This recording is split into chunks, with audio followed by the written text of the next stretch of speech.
Since it is now just after 11. Welcome to Marketing Monday, everybody. Thank you for joining us. I'm Allie Jackson with Centennial Escrow, a fully independent private escrow company, and we are here to help you. Anyone can open escrow, but we're here to help you close it. And I'm very excited. One of my hot properties partners, Brandon Goldberg, is on Marketing Monday with us. Say hey, Brandon. Hey, everybody. Hope you're doing good. This And teaching hopefully big and technology valuable. isn't just his day job. Brandon is an incredible lender. So for those of you who work with buyers and want to make sure they're qualified or want to cross-qual on behalf of your sellers, Brandon's your guy. Unknown caller. Sorry, someone forgot to turn off her phone. My apologies. Anyhow, we have a very big agenda here today, so I'm going to have Brandon jump on in, but I'm glad you can all join us. I actually asked Brandon to sort of pull it back a little bit for those of us who are a little bit more of a novice with what AI is and ChatGPT, how they work together, and really how this can help you with your content, even if you're not a techno whiz. So from there, I'm going to lob this on over to Brandon. Yeah, no, that's a great intro. And I think a good way to start is if people want to punch into the chat or just kind of how you're using ChatGPT currently, maybe what you've heard about it, how you want to use it, that sort of thing. And then we can kind of cater this to you guys. So if I'm moving too quickly and you want me to slow down or something doesn't make sense and you'd like me to go over it again, just say the word. But yeah, is anybody currently using ChatGPT now? Jill said, that's why I'm here. Which app? Yeah, which app do you like? There's a million of them to choose from. Which one? Yeah, and that's right. And we'll kind of get into a little bit of the differences too. So I'm going to share my screen here. Hopefully everybody can see it. Let's see. Let me know when you can see my screen. You can see it? Okay, cool. So then we'll get going. Probably, first thing on a lot of people's mind is what exactly is ChatGPT. So I'm just going to kind of, in this presentation, I kind of just want to show you how you can use it for yourself, but just to give you kind of like this is just the agenda. We're going to get through it, so no need to waste time on that. How you doing? Yeah, I'm with the BIA tournament. Yeah. Okay. Yeah. All right. Sounds good. Yeah. Sorry about that, guys. So yeah, basically this is the Geek Squad version of what ChatGPT is. You can go ahead and read it, but essentially what it's able to do is use technology to answer prompts that you enter in, and a lot of these tools can be used to save time on things that you're doing already. And so we'll just kind of keep the ball rolling here, because in simple terms, it's kind of like Jarvis. You've got a virtual assistant sort of to help you with a lot of things. And I don't want to get too technical. OpenAI is the one who made ChatGPT. Microsoft's invested a ton of money into it. It's one of the fastest growing technologies out there. Threads beat this out, but then nobody used it after that. But ChatGPT only took 2 months to get to 100 million users. So I don't know how many of those people are still using it regularly. If you learn how to harness the power of it, I think you'll kind of integrate it into your daily workflow. So we can just kind of keep the ball rolling there. Basically, Microsoft, like I said, they're trying to integrate this into all their different tools. So Outlook, PowerPoint, Word. And so from that, you can kind of deduce some of the things that you can use ChatGPT to do, whether it's writing emails, helping draft blog posts, write out different emails, that sort of thing. And just so you know, yeah, like I said, Microsoft put $10 billion into this. So they believe in it. And you can see here, there's a big difference between ChatGPT 3 and ChatGPT 4. This is a visual representation of it, but obviously just way more capable than ChatGPT 3. And in order to use that ChatGPT 4, you do have to be a premium member, or however you want to call it. And essentially, that's $20 a month. So it's no real investment on your end. And when we get into this and you see how much you can do, I think it'll be well worth it. But even if you don't, the free version's great as well. So it's not necessarily that you have to buy into something, but as you can see, it's got a whole lot more knowledge than the standard ChatGPT 3 or 3.5 that you see when you're new to using it. So basically, this is like kind of the first screen you see when you go onto ChatGPT's website. And like I said, there's a premium version, but you don't necessarily need it. Once you go past this and you set up your account, which I'll go into a little detail on how to do that, then you'll actually be within ChatGPT where you can enter these prompts, which we're going to get into in just a little bit. They have these things called ChatGPT plugins. And this part I'm kind of going to skip over because it's a little bit more advanced once you have a full grasp on how to use ChatGPT. And also once we kind of explain a little bit about the differences between Bard and ChatGPT, then, if you want to look into plugins or you have any questions, just say the word. I'm happy to chat with you offline. And we will also be probably doing a follow-up class that's going to be a little more in-depth on some more advanced uses like the plugins. So we'll just kind of move on here. This is for the waitlist. You don't need to worry about that now. You can see some of they're basically, the plugins are like apps. So, you've got an iPhone, and then once apps came out, now you're able to do a whole lot more stuff. That's kind of what plugins are for ChatGPT. But again, nothing to get worried about now. If you've got an iPhone, you can download the ChatGPT app. So you can do this on your phone. It is very, it's simple to use. There's a little bit of a learning curve, but you can do it on your phone. It's as easy as asking questions, and we're going to get into that in just a second. I don't want to take up too much of your time on something like this, but you could literally just search ChatGPT in your app store, and you'll be able to download it. Now, how many people have heard of Bard? You can put it in the chat, or if you're using it now, if you hate it. Pamela's using it. Okay, great. So if I'm right on time there, that might have been on a previous question, but it's interesting that so many people kind of go into ChatGPT versus Bard, because both of these services, like we talked about, they're free. So just because one they do similar things doesn't mean you can't use both, and there's advantages to both.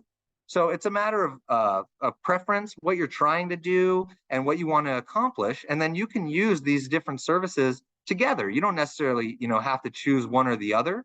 For the most part, I'm going to be talking about ChatGPT today, and you will see kind of the reason that I do that. But again, you can use them in conjunction, and I'm happy to kind of go over that in deeper detail as well. But here you can kind of get an idea of what Bard's interface looks like. If you've used ChatGPT, you'll recognize it's probably pretty similar. Down here, you're going to enter, prompts that you have to ask questions and that sort of thing. And then you have chat history on your left and that sort of stuff.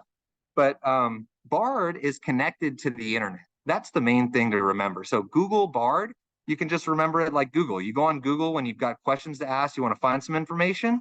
The difference is that if you go into Bard and ask a question like, what's the average sales price in this area? It's going to pull that information from the internet and give you an answer. So you don't have to go into multiple websites and then look on those websites and say, and disseminate the information for yourself. This will kind of do it for you. So it just saves you time in the search experience. One caveat there, I would say anytime you use it to ask an answer, always have it double check it. Say, are you sure about that? Or can you double check this information for me? Because from time to time it can be inaccurate. And when you do that, it's just like talking to a person. They're going to say, oh, let me check another source. And then they can determine if they can confirm, or if there's a change that they need to make. It will actually say to you, oh, sorry, I made a mistake. This is it. And then you could triple check it, and all that sort of thing. Just like if you go online, you could get information and then on Google, and then you search and you find it on another website, there's going to be a different answer from somebody else. It's no different. So you just want to double check everything you do especially before publishing it or using it in an email, blog, or anything like that. But what's nice about Bard is that it actually, like you can use, here's an example. I think I put one in here. Yeah, here's an example of asking a question in here. Oops, now I'm scrolling. I got this thing on top of my screen. So give me the real estate market statistics for the city of Las Vegas for May 2023. And it just gives you bullet points, quick information that you can plug and play and use to share, whether it's in an email to a prospective client, if you're using it for a monthly mailer, all that kind of thing. And you get this information so much quicker than going to Google and doing it yourself. At the bottom here, it actually gives you the option to Google it. So you can further look into this information on your own if you want. But this really does a good job of pulling, this information. And it gives you a few options. And if you don't like it, give it a thumbs down. It'll give you a new answer. But that's a general idea of one way that you could use Bard to get information as opposed to just Googling things. Is this making sense? Is everybody tracking with me here? Anything that you'd like me to kind of slow down and go over? You can put it in the chat or you can unmute yourself if it's easier. I just want to make sure that I'm not going too quick and that it's something that everybody's following. I'll take silence as perfect. If anyone wants to talk, just click that little microphone in the bottom left and unmute yourself. Yeah, happy to slow down or retouch on anything if something doesn't make sense. You're good. Perfect. Okay, cool. Well, we'll just kind of keep it pushing here. Like I said, this is Bard. So it's the internet connected version, right? ChatGPT is a little different in that sense. And I'm going to show you here. If you plug that same question into ChatGPT, you're going to get this as a result. But, this is telling you, here's the real estate market statistics for Vegas in 2023. ChatGPT is actually only has up-to-date information for up to 2021. So that's an instance where I would use Bard as opposed to ChatGPT.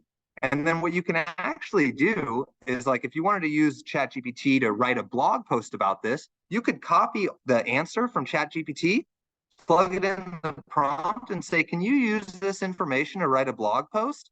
And it'll plug something out. But as you can see, you can put the same question into both services and get different answers.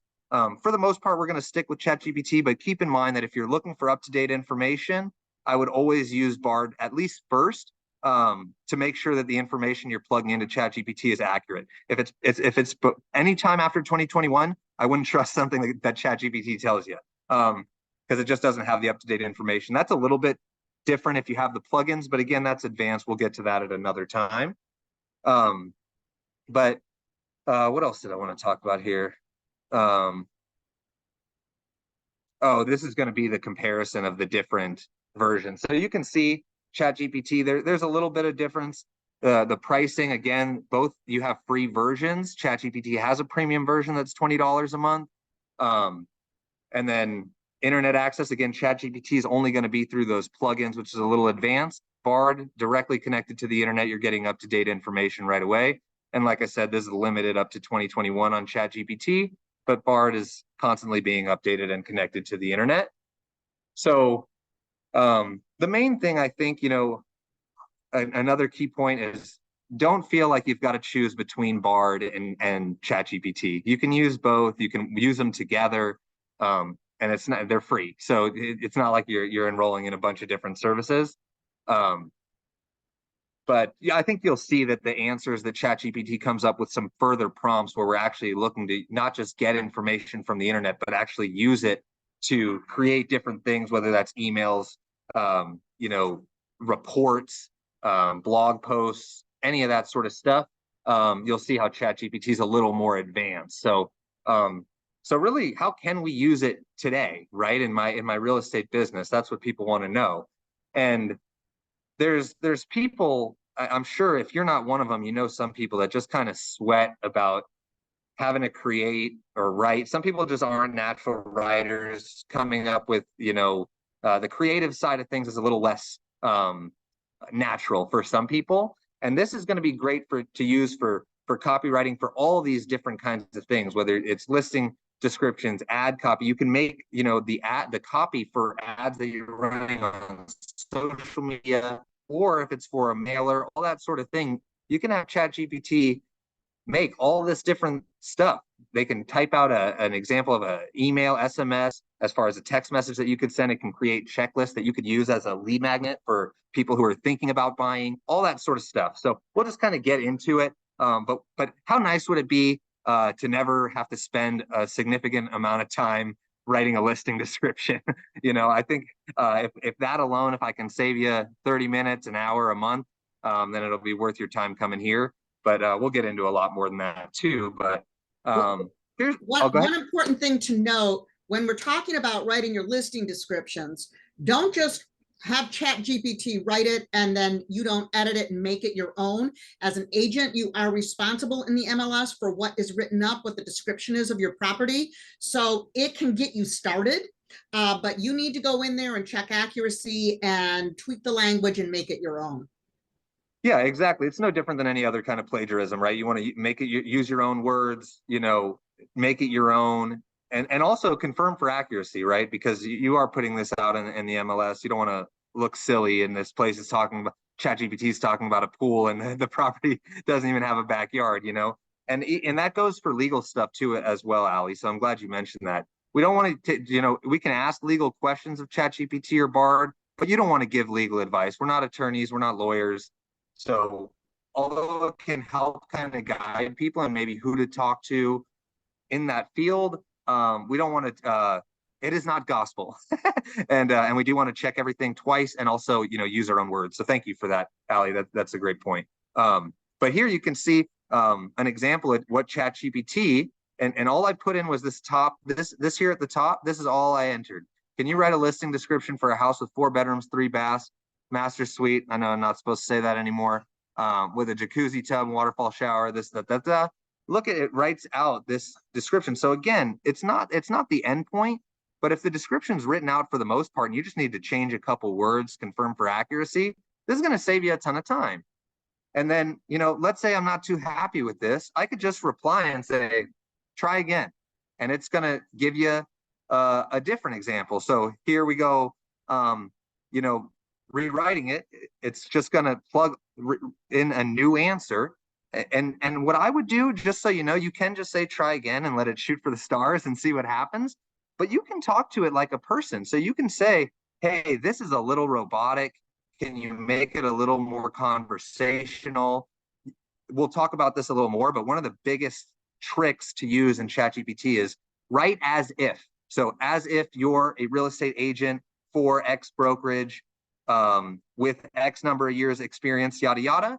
The more descriptive you can be about how you want it to write, the happier you're going to be about the responses that it gives you.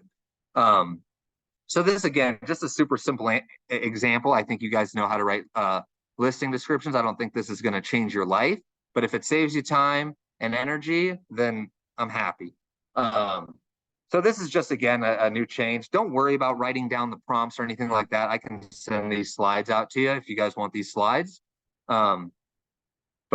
So here's another example. Don't worry about writing down the example of what to enter for the property description. I'll send out these slides and you can just make changes to use the details of your property as opposed to this. But here's another example. So I'll just press play here. I should be able to. Maybe. Where are we? Let's go. Okay, yeah. So here you go. You're a real estate agent. This exact description that I put in the last time, take this and then basically plug it in and it's going to spit out an answer for you. So you can scroll down. Here you go. Escape to luxury. It's that simple. You're giving it information that you want it to use, informing it about the actual property so that it's more accurate and pertains to your property. And then you're going to ask what you want it to do. And again, you can always be more descriptive or you can be more vague and then it's going to plug this whole thing out. And you can say, okay, now can you rewrite this as, or can you make this a little bit this? It's similar to talking to it. But that's really it. Did anybody have any questions at this point, or is anything not making sense? Is this useful?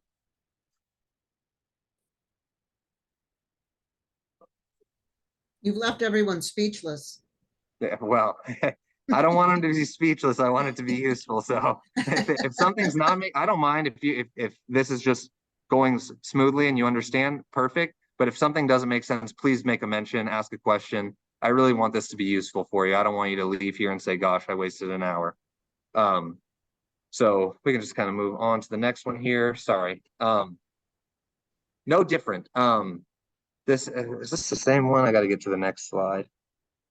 There we go. You can actually create a Google form. So you can go online and put in questions that you want to ask about people's homes. What's the 3 things you love most about your property? And if you're not familiar with Google Forms, it's super easy. Just search Google Forms. you literally create questions, and then you can send a link out to people, they submit it, and you have all those answers. So if you ask them to, what's the 3 favorite things about your home, different questions like that, and you can take that information, then plug it into ChatGPT and write a listing description based on that information from them. It's going to save you a ton of time, and you're getting accurate information because these are from people that have lived in the house for 5 years. They know what's best about the house. But the buyer consultation, this again. So yeah, can I ask it to create a buyer consultation? You just go on ChatGPT and say, hey, can you write me an outline for a buyer consultation? Sure. But to me, I don't think this is extremely helpful to you. I mean, Jill, you can chime in here. You know the outline of a buyer consultation, right? Yeah, So I can't see so, you at all. so exactly. So you don't necessarily need ChatGPT to give you an outline of this. But what you can do once it's given you this outline, because it might have an idea or two that you don't use now, you can then go in and say, write me an introduction to me and give them a description of me. And can you write what the consultation process is like? And then when you have all these things and it's really well written out, it's easy to turn that into an infographic or put it into your presentation. And it's all stuff that in your head, but organizing it is going to be super time consuming and a pain, so you might not necessarily need guidance on putting a buyer consultation together. You're like, hey, I'm a pro. But maybe you could take this, might get an answer to a thing or two. Hey, we don't usually talk about the inspection in the listing agreement. Maybe this is something we should talk to them about now. And then if you're going to give them an explanation of the inspection process, save yourself the time and say, hey, can you write a detailed explanation of the inspection process? Boom. In 2 seconds, you've got it. And it's not much the results are not going to be much different. It's the amount of time you invested to create the results. So I'll just kind of keep it pushing here. You could use it for open house previews. So like if you're going to, create copy or a little flyer to when you're door knocking to tell the 10 houses in front, 10 houses behind, 10 to the right and to the left, you can use ChatGPT like this. I'm going to play this video here for you. In a casual but professional tone, write a brief letter introducing a neighborhood property and then the details of the property. And it's going to draw all this up for you. Oops, that was my fault. Sorry. But that's all you've got to plug in there. And it's going to write you in a casual but professional tone the letter you're looking for. Now you just go in, make it a little bit more of your own wording, and you've got letters that you can print out, sign, and hand out to the neighbors. It's really that simple. I don't want to overcomplicate it. Now when you're done getting this response, you might want to go in and say, hey, can you make a change to this, or can you change the tone this way? You can actually go into other emails, like let's say you've written letters in the past. You can write it in the prompt, say, hey, this is something I've written in the past to neighbors. Can you write something for this property and just give the details of that property? And it's going to really be in your own language because now it's learned from you how you write. Is that making sense? Yeah. Yeah. I mean, I don't want to overcomplicate it, but it can get complicated, but keep it simple. Just ask the questions you want and narrow it down from there. Make changes as needed. Yeah, I got a question. Do you have to write all this stuff? Can I just talk to it, or do I have to write it? Get the app and use the talking tool. Okay. And yeah, you can just talk to it. You can actually use ChatGPT on your mobile browser too if you don't want to download the app, and you can use the talk to like the dictation tool to speak to text as well. But you shouldn't have to write that much. Like a lot of the things you're going to copy and paste. If you've got let's say, for example, you've put together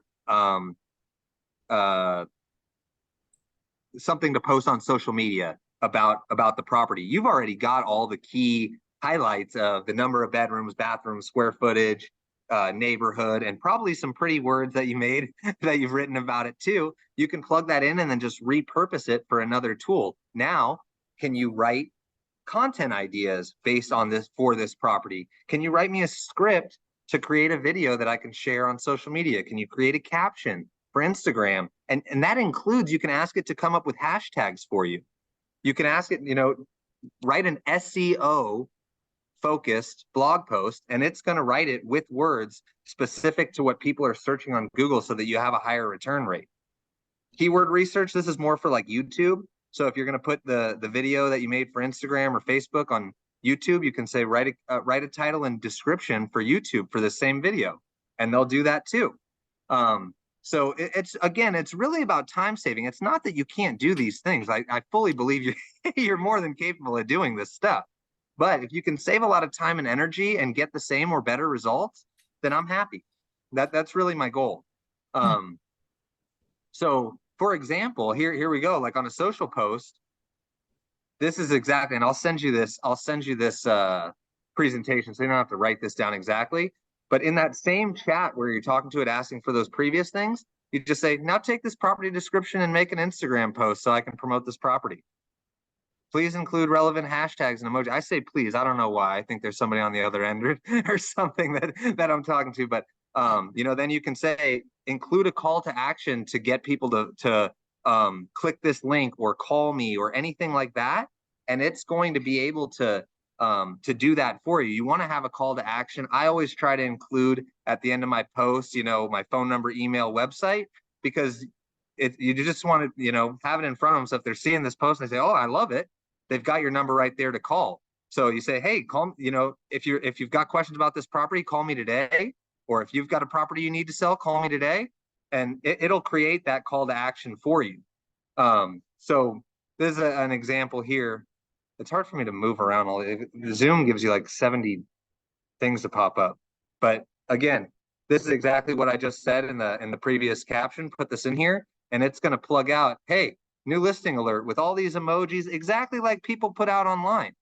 You're going to want to go in here and change it to be your language a little better. But hey, this is pretty damn good. Convenience is key with a 3-car garage for ample storage and downstairs bedroom. This is usable. I mean, and this is not, it's not difficult to do either. That's the beauty of it. So this is just for social posts. Again, you could say for Instagram, I actually have it write different captions. I'll say, write a caption for LinkedIn, Facebook, Instagram, and it'll create different captions because it knows the different audiences. Like LinkedIn is a professional source, whereas Instagram might be more friends. And so if you don't like this, like, oh, I'm not going to use this big, long description on Instagram, just say, can you write a more brief caption that I could post on Instagram? And it's going to cut out words. When I write a script or something like, hey, can you write an article? I'm going to say, can you keep it to being able to be read in about 2 minutes or less? And it does it. It's unbelievable, really. So, this is what I just did. Whoops. There we go. I have Zoom gives you so many little pop-ups. I got to move this thing all the time. So this is for a social media post now. So create 3 engaging social media posts highlighting the top 5 benefits of living in Henderson, Nevada. I'm not going to lie to you. I was lazy and didn't change this to Southern California because you get the idea. So just use your area when you're plugging into ChatGPT. But when you do that, create 3 engaging social media posts. Let's see what it comes up with.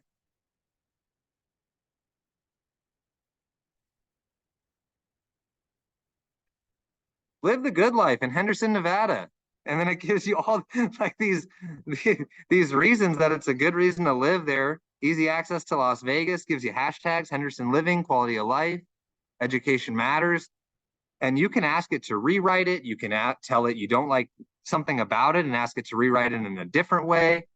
This is obviously the 2nd and 3rd social media post, so I'm not going to read this in every single thing, but Golfer's Paradise, like this is relevant, usable, and I mean, you guys tell me, what do you think? I mean, could you use this to your benefit? Is this the paid one? So this is through the paid version, but you really won't see much difference using 3.5 because 3.5 is free still. So if you plug this in, the only real difference is in ChatGPT 4. And I'm not going to get into this too much because I don't want you guys to have to buy into something.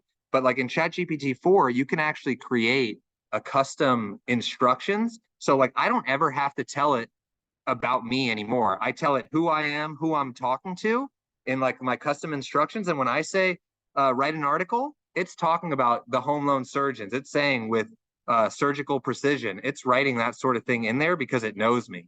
So there is a bit of a benefit to ChatGPT 4, but as far as these specific prompts, you can do this with the free one and get the same results.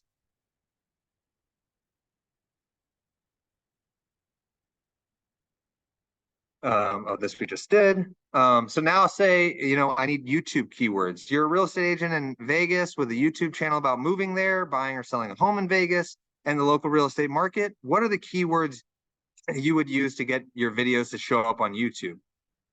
All right. This is what it gives us. I mean, this is useful to me. If I've got to make, posts and I want to put stuff on YouTube and get traffic, now I know what people are searching.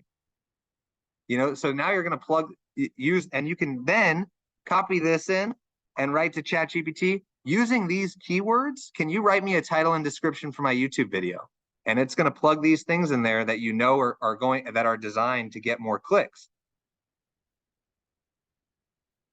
And this is just the answer that ChatGPT spits out when I say I want to get more views on YouTube, basically. So, that's what I mean. It says, you're going to want to put this in your video titles, descriptions, yada, yada. I'm letting ChatGPT do that for me. I don't have time. You create me a title, a description using these keywords, and it will. Then you could, let's say you're making a video about staging. I'm a real estate agent. I want to create a YouTube video on how to stage my home on how people can stage their home for a quick sale. I need a script that's going to educate my audience on the importance of home staging. Okay, great. Let's plug that in and see what it gives us. It's got a full script and different sections in your talk, so you can literally break this down. You could do multiple videos, post it on Instagram, all this sort of thing. I mean, am I ever going to say some of this stuff? Maybe not. Like when I scroll up on this, and I should really go back, like if I go here, welcome back to everyone. In today's video, we're going to dive into the world of home staging. I'm probably not going to say that, but I don't have to. This is just the framework, so you can take this and make a great video out of it. You don't have to use it word for word. You don't have to even mention everything that's in here, but it is a great outline for you to then create the videos that you want to make and, get the results that you want without spending the time that you are. So we'll just move on to the next thing here. You can use it for messaging. So if you're texting people, emailing people, you want to talk to your team, give your assistant a ton of tasks, instead of taking the time to make it all nice and pretty in a way that people are going to be receptive to it, you can pretty much put in what you're trying to get across and who you're sending it to and how. I'm writing an email to a teammate. I need this done. It's going to make it pretty for you and in a way that people are going to read it and think you're not mean. And it just saves you time from doing it. Even SMS follow-up for me, I don't like to follow up with people too much on text where I'm like, if they didn't respond the last 4 times, like maybe they're not interested. I don't want it to come off across the wrong way. You can say, hey, this is my 4th follow-up with somebody. What's a gentle way to remind them to send their documents? Or, what's a kind way to circle back with them? And it'll give you that sort of information. And, I put a few examples in here, but you can get subject lines. So like if you're trying to get a higher open rate on emails you're sending out, or if you need an email that you're trying to prepare your buyers for when they're moving, you can do that too. And as a matter of fact, I actually did this. So there's a service out there. How many people here use Relocator? Anybody? That's okay. Relocator is basically a tool that's out there, and they basically help with everything from getting the mail change to the forwarding to the new address. It puts them in touch with handymen if they need it. It gets them the best deals out there for cable, internet, all that sort of thing to simplify their move for them. And basically, I come in here, explain what Relocator is by copying it off of their website, what they do. And I say, hey, can you put together an email introducing Relocator to my clients who are getting ready to close? And it spits out an email that I make a little bit more in my words. And now it's a template that I use on every email when somebody goes into contract. they're getting that email saying, hey, this is what I'm providing you as a service to get you, to make your move as easy as possible. And if you guys want to be connected to Relocator, I'm happy to connect you. It's a free service that they offer too. So just let me know if that's something that would be helpful for your clients. Or you could just have them finance with me. I'll do it for you. But yeah, this is what it came up with on the email. To me, this is way too long. So I'm going to write back and say, hey, can you be more concise in this email? Can you cut this out? Whatever it is, whatever changes you want to see, it's going to be a whole lot easier than starting from scratch to write something out. So, and this is just about moving. This isn't even really something that we're talking about as far as getting ready for the home buying process or anything like that. At this point, they're going into contract and they're getting ready to move. So again, just creating content as opposed to doing it yourself from scratch, getting a foundation and a what's the word? Like a skeleton. You gotta know what I'm talking about. It gives you the format. Yeah. What's that? An outline. Yeah, exactly. The outline. Thank you. Jeez. Framework. The framework. Thank you. That was the word. So what else can we use it for? How's about a listing presentation? We already talked about this with the buying consultation. It's really not that much different. Write an outline for a professional real estate listing presentation. Again, you guys know how to do this, but if you put it in and it gives you a listing presentation and there's pieces that you don't necessarily include in your listing, maybe it's something you can then integrate into your listing presentation to make them better and stand out a little further. You've got to talk about the property location, right? This isn't groundbreaking. It's not going to change your life. But again, you can go back and say, all right, write me a brief overview of this property and neighborhood, and give them information about the neighborhood, and it'll do all that for you. So then you can really build out this outline using ChatGPT again. But yeah, this is all kind of repetitive now. We've kind of been through this, but I mean, this is pretty useful to me. Not so much that I don't know how to do it, but now I can dig in deeper and say, okay, I want to go. I want to overview of current real estate market trends and conditions in the area. Pop over to Bard and say, hey, can you give me the current real estate market trends and conditions in this area? And let Bard give you that information, plug it into GPT and say, all right, for market analysis, use this information and write me up the market analysis for my listing presentation. So it's just a matter, again, of getting the same results that you want now and are getting, but doing it in a way that saves you time and energy. Again, this is just like, if you wanted to get set up, basically go to, I would just search ChatGPT, but it's like open.ai. I've got it written down here, one sec. Where did I go? Got it in here, I know that. That's okay. Literally just search ChatGPT. It'll pop right up. It's it'll be the first one that pops up. It's like open.ai for the actual web address, but I can send it to you too if that's easier. And then you're just going to go in, log in. You can sign up with like if you've got an Apple ID, you can use that to sign up. You can use Google to sign up. So it's really super easy to sign up and log in.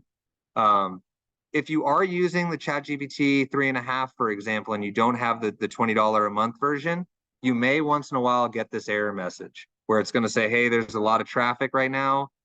We're trying to let everybody use it, but check back later. You might have to wait 15 minutes and go back in. That's another reason that I pay the $20 a month. Also, it's just, it's worth it to me alone to not have to wait these 15 minutes. Cause usually when I'm going on ChatGPT, it's like, cause I need to turn something out quickly. And so I don't have the time to wait. So I'll just pay the $20 a month. It's worth it to me, but you don't necessarily need to. You can just wait 15 minutes and log back in. But then you're going to be here on the page. And like you saw with what we were punching in, this is the same 3.5 is going to look the same exact way. You'll have your previous chats on the left-hand side. You can always start a new chat on the left-hand side too. Like if you're going to talk on a totally different topic, or if you like, maybe you want to write something for your daughter's Girl Scout group, right? You don't want it to write it in the voice of a real estate agent. Start a new chat and say, write as if you are the head of the Girl Scout, whatever troop number, and it'll do that, So, but this is basically what it's going to look like. And it gives you examples of things you can ask too. So pretty pretty straightforward. Is anybody not following or want me to go in detail on anything else? So you can do this on your desktop. You don't have to do it on a phone, right? I much prefer to do it on a desktop just because if it's larger text, Yeah. it's a lot easier to copy and paste and all that sort of stuff. But yeah, you can do it on either. It works on mobile and with their app or on their browser, or you can do it on your desktop. Yeah, I can't prefer the find desktop it. version. There's too many of them. I cannot find the right one. Too many what? I'll send you the link right now. Send me the link. Okay, give me 1 second. Yeah, if you could just pop that right in the chat, that'd be awesome. Yeah, I'm gonna throw it in here. Chat.openai.com. And yeah, there's don't go learning them all. Don't go learning them all. I love your laugh. Oh, thanks.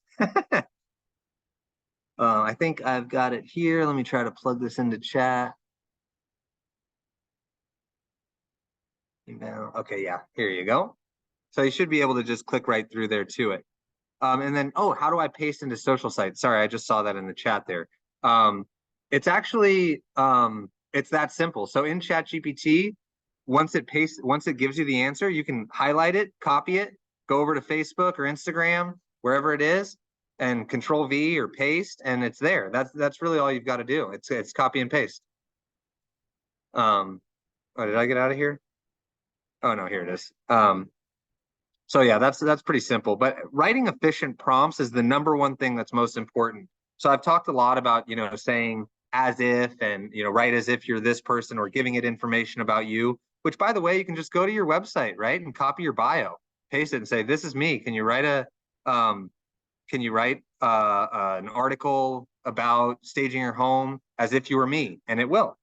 So the prompts are the most important thing as far as, however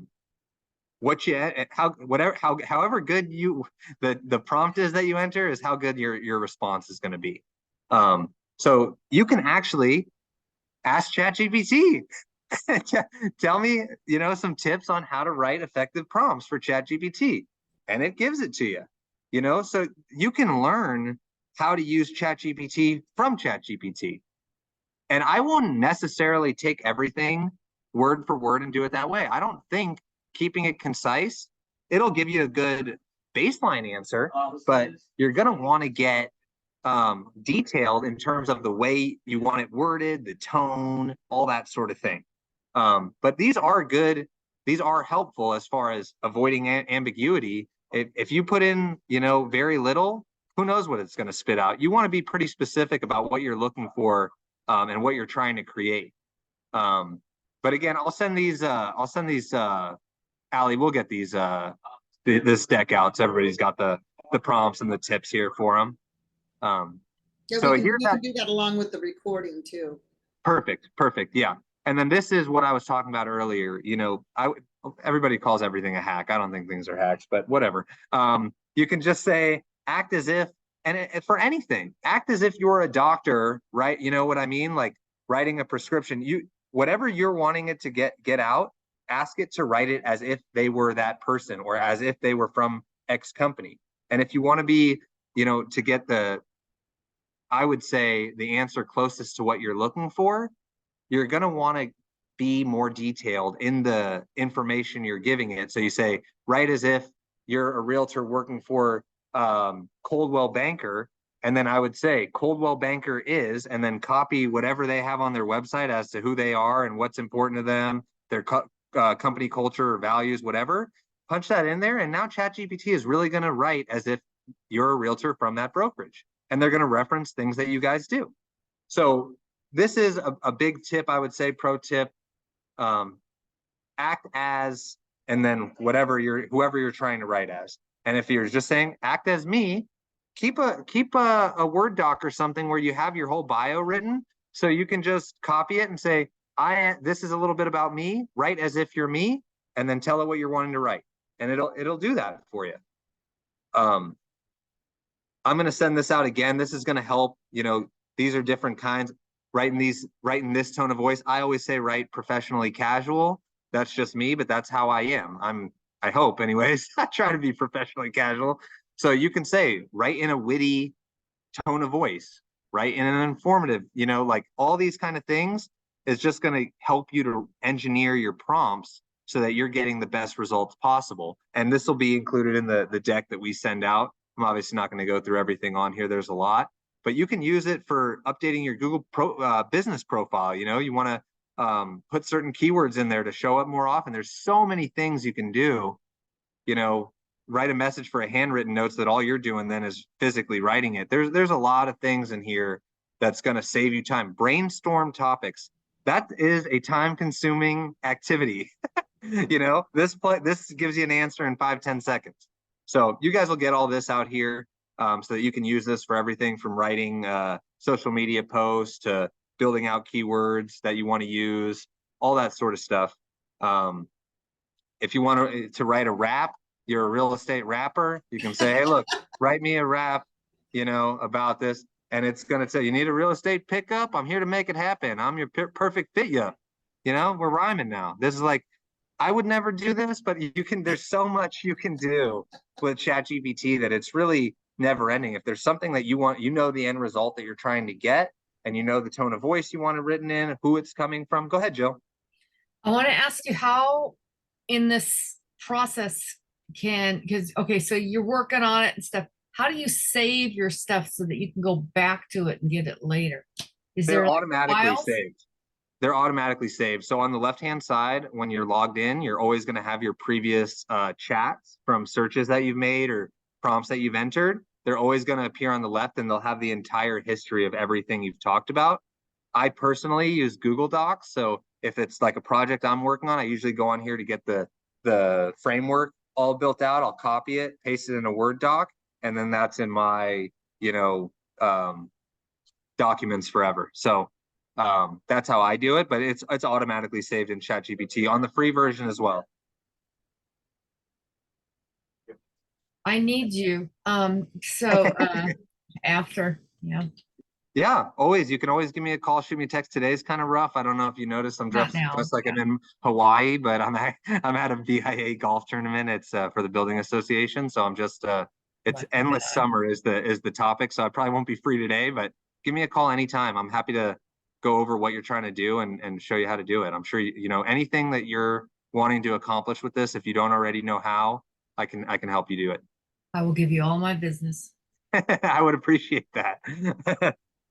So yeah, moving past the wrap here, there are some other AI, you know, programs. So like you can get it to create.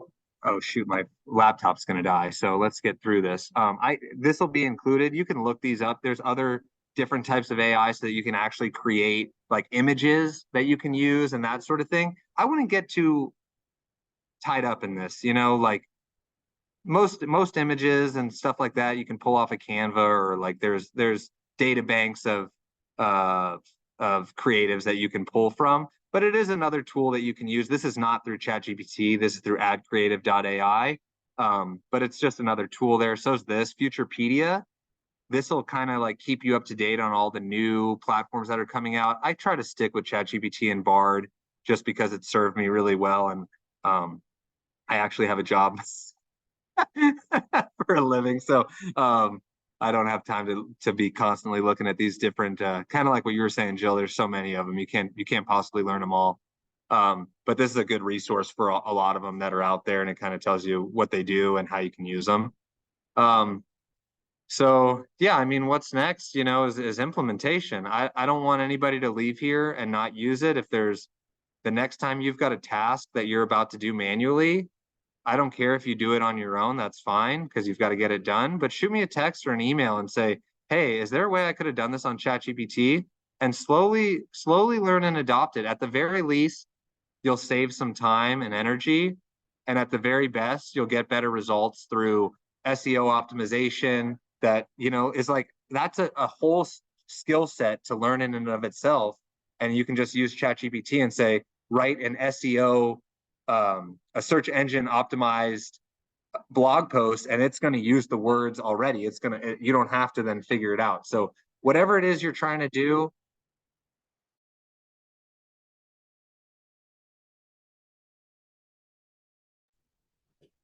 oh, we may have frozen for a second there, Brandon, but I just popped in the chat, like, just off the top of your head, what's something that you would like to implement right away with ChatGPT?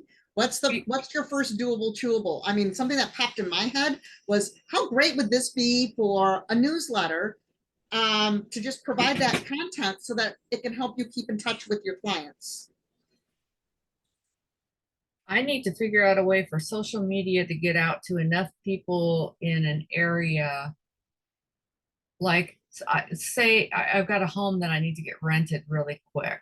I know that I'm put it in the MLS, but I want to get it out into the neighborhood where it's at.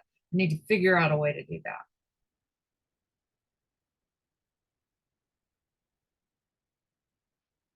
You're muted. We can't hear you. Yeah, I think we lost Brandon. So we will follow up and get a copy of his slides out, as well as this recording to everybody. I think that this definitely was a good intro session. I know I always look at tech myself and say, ooh, and I think he did a great job demystifying it. And so if anyone has further questions, first of all, would anyone like to have a part 2 of this with a little bit more in-depth info on diving in, or maybe even a workshop where we get hands-on together and he's present, because those are all possibilities. Also want to mention, Brandon and I are part of a great team of affiliates with Hot Properties, and we are meeting this Thursday at La Papagayo. 3:30 to 4 is networking, and then 4 to 5 we're running a pitch. So if you have a listing, buyer needs, coming soon, rental needs, rentals, what have you, or just want to network, come on by. It's La Papagayo, Carlsbad this Thursday. I was just there yesterday. It's a great place. All right, thank you. So thank you so much, everybody. We're really glad you could join us, and don't hesitate to reach out to either of us if you have more questions. Thank you, everyone.